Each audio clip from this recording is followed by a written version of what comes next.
Ang Yangtze River, madalas na tinutukoy bilang ang Golden Waterway ng China, ay gumaganap ng isang napakahalagang papel sa industriya ng pagpapadala. Ito ang pinakamahabang ilog sa Asia at ang pangatlo sa pinakamahaba sa mundo.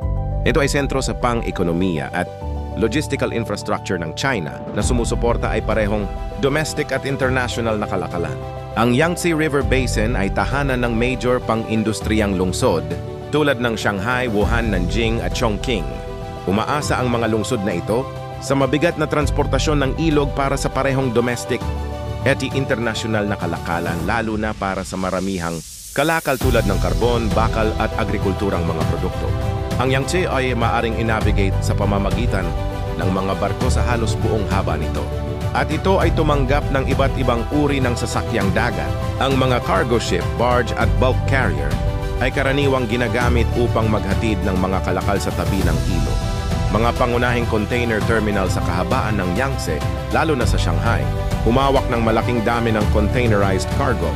Ang mga kalakal na ito ay madalas na ipinapadala sa ibang bahagi ng Asia o sa ibang bansa. Ang mga kalakal tulad ng karbon, krudo, ay mga produktong pang-agrikultura ay madalas na dinadala sa tabi ng ilog. Ang ilog ay partikular na mahalaga para sa transportasyon ng karbon mula sa loob ng China sa mga daungan sa baybayin para i-export o domestic na gamit. Bilang isa sa pinakaabalang transport corridor ng China, ang Yangtze ay nahaharap sa mga hamon sa kapaligiran, particular na mula sa industrial na runoff, dumi sa alkantarilya, at ang mga emisyon mula sa mga sisidlan. Ang gobyerno ng China ay lalong nakatuon sa pagbabawas ng polusyon sa ilog. Ang ilog ay maaaring maging mahirap na mag-navigate dahil sa paikot-ikot na kurso nito, mabilis na daloy, at paminsan-minsang panapanahong pagbaha. Gayunpaman, ang mga pagsulong sa pamamahala ng ilog, kabilang ang mas mahusay na mga tulong sa pag-navigate at mga proyekto sa dredging, napabuti ang kaligtasan at kahusayan para sa mga sasakyang dagat. Sa paglipas ng mga taon, ang China ay namuhunan ng malaki sa pag-upgrade ng mga daungan sa kahabaan ng Yangtze River upang mapataas ang kapasidad at kahusayan.